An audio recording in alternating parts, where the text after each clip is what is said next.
Hello everyone, good morning. আশা করছি তোমরা সবাই খুব ভালো আছো, সুস্থ আছো। তো আজকে একটা নতুন সকালের সাথে তোমাদের সাথে আর একটা নতুন ব্লগ নিয়ে হাজির হয়ে গেছি। তো চলো, আজকেই প্রথমে আমি সকালবেলায় চাটা করে নিচ্ছি। সব কাজ সেরে প্রথমে চা করে নিচ্ছি, কারণ মা অনেকক্ষণ বসে আছে, জানো তো, মায়ের চা খাওয়া হয়নি।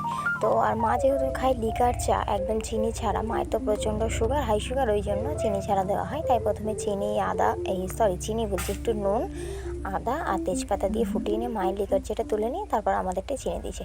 আর আজকে চায়ের কালারটা খুব সুন্দর হয়েছে, জানো তো, কারণ আমাদের এখানে কলের জলটা খুব একটা ভালো না, দু তিনটে যে কটাই কল আছে জলগুলো খুব ভালো না, তাই সেই জলে চা যখন করি চাটা একটু ঘোলাটে হয়। আর কেনা জলে চা করলে চাটা খুব সুন্দর হয় সে। আর যদি আরেকটা কি জানো, এখানের জলে যদি তুমি দুধ চা করো না, দুধ চাটা কেটে যাবে, একদম মনে হবে যেন লেবু পড়ে গেছে।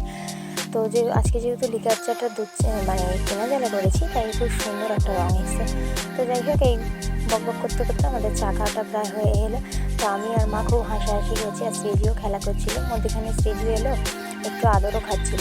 আর মাকে দেখাচ্ছিলাম, দেখো যে আমার হাতে না 4-5টা আঙুলের ফুটো হয়ে গেছে। রান্নাঘরের নিচটায় ঘোড়া মারতে গিয়ে যেহেতু সিমেন্ট বালি হাত দিয়ে করেছিলাম, তাই ওগুলো হাতের আঙুলের মাথাগুলো একটু একটু ফুটো হয়ে গেছে, প্রচণ্ড জ্বালা করছিল। তো এরকম করে মায়ের সাথে কথা বলতে বলতে শ্রীজু এসে একটু আমার কাছে আদর খেয়ে নিল। আর দেখো, শ্রীজুর মা, আমি, আমার মা সব এক জায়গায়, তিনটে মাথা এক জায়গায় হয়েছি, বেশ ভালোই লাগছে। তো সকালের দিকটা খুব একটা আড্ডা মারার সময় হয় না, কারণ যেহেতু রান্নাবান্না আছে, শ্রীজুও তাড়াহুড়ো করে খাবে দুপুরবেলা, তাই আজকে বসিয়ে দিলাম মাছের ঝোল। তো আজকে রান্না হবে মাছের ঝোল, আর কয়েকটা গাজরের টুকরো দিয়েছি, যেটা আমি শ্রীজুর জন্য তুলে নেবো। এই ঝোল দিয়েই ও খাবে, তবে গাজরটা ওর জন্যই দেওয়া হয়েছে। তো মাছের ঝোল আর আমার এদিকে রেডি হয়ে যাচ্ছে, আর ওদিকে আমি সব কাজগুলো কমপ্লিট করে নেবো। আর দুপুরবেলা জানো তো, খুব একটা ভিডিও করার সুযোগ পাইনি, তাই অনেকটা দেরি হয়ে গেল, প্রায় 2:30 বাজতে যায়। তো রান্নাবান্না, খাওয়া দাওয়া, ওই সব কাজকর্মগুলো মিটিয়ে আমি এসেছিলাম যে বাসনগুলো উপর করা ছিল সেইগুলোকে র্যাকে তুলে নিতে, আর ভিজে যে বাসনগুলো আবার মাজা হলো সেগুলোকে উপর করে রাখতে। এইভাবে বাসনগুলো রাখি, কারণ তাহলে ওপরের র্যাকটাও ভেজে না, শুকনো বাসন থাকে, আর নিচেই ঝাঁকাটাতে ভিজে বাসনগুলো রাখলে জলটাও ঝরে যায়। তারপরে গ্যাসের ঝিকটাও পরিয়ে নিলাম, নিয়ে কাজকর্ম প্রায় বিকেলের দিকে সেরেই নিচ্ছি, যেহেতু অনেকটা বেলা হয়ে গেছে।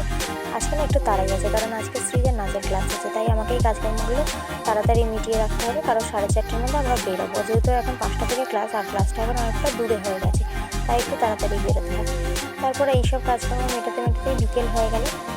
আর তোমরা কয়েকজন ভাই কমেন্ট করছো যে পাশে থাকো। তো পাশে তো অবশ্যই থাকবো। আমরা যারা ছোটো ছোটো ইউটিউবার রয়েছি, ইউটিউবার বলা ভুল, সবে ভিডিও শুরু করছি, একদম অল্প সাবস্ক্রাইবার, তারা যদি একে অপরের পাশে না থাকি, তাহলে তো কোনোভাবেই এগোতে পারবো না, তাই না? আর একটা কি জানো, তোমাদের এই একটা কমেন্ট না আমাদের ভিডিও করার অনেকটা সাহস যোগায়। যখন কোনো কমেন্ট আসে না, লাইক আসে না, তখন না ভিডিও করার ইচ্ছেটুকুনি চলে যায় বলতে পারো। তো অনেকটা বকবক করে ফেললাম। তো এরই মধ্যে আমি বসে পড়েছিলাম দুটো জিলিপি খেতে, ভালো লাগছিল না, তাই একটু বসে জিলিপিটা খাচ্ছিলাম, রথের মেলার বাসি জিলিপি বলতে আরও। তো তারপরে শ্রীজুর নাচের জন্য আমি বেরোবো, তাই রেডি হয়েছিলাম। আর ব্যাগে কী নিয়ে দেখো, ছাতা নিয়েছি, বর্ষা যেহেতু, আর ঘুমোর তো থাকবেই, আর আমার পার্সটা। আর এদিকে শ্রীজুকে রেডি করে নিয়েছে, এই জামাটা পরার জন্য প্রচণ্ড বায়না করছিল, যদিও বা গরমে ওর বাবা বারণ করছিল এটা পরতে, তো ও পড়লো।